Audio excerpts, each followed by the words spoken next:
YouTube RPM, or revenue per mil, represents the revenue you earn per 1,000 video views after YouTube's cut. Forget complex calculations.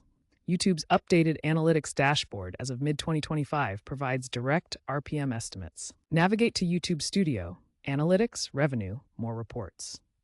Look for revenue per 1,000 views in the metrics dropdown or find real-time RPM estimates under the monetization tab, including breakdowns by video, region, and ad type. If you need to calculate it manually, the formula is total ad revenue, total monetized views, tax 1,000.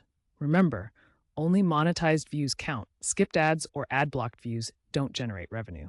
Also, with recent policy shifts regarding AI content, undisclosed AI content can lead to demonetization.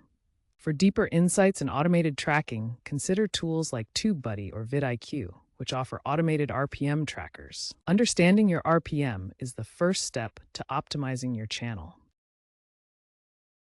Several factors influence your YouTube RPM. First, ad formats play a key role. Bumper ads, which are 6-second non-skippable videos, often yield higher RPM than skippable ads due to guaranteed impressions. Viewer retention is another crucial factor.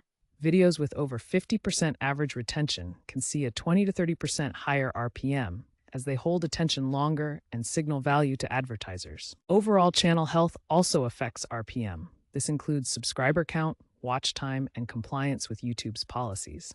Channels with good health unlock higher RPM thresholds. To boost your RPM, optimize thumbnails for clicks. Channels achieving 60% plus CTR on thumbnails increase their RPM by 25% in 2025. Use end screens to promote other videos and collaborate with brands via YouTube's partner program for sponsored segments. These can inflate your RPM. RPM is volatile with monthly fluctuations based on ad market demand. Focus on consistent watch time and engagement over sheer view counts. Keep an eye on emerging trends like Shorts monetization and the impact of AI on content creation to adapt your strategy and maximize revenue.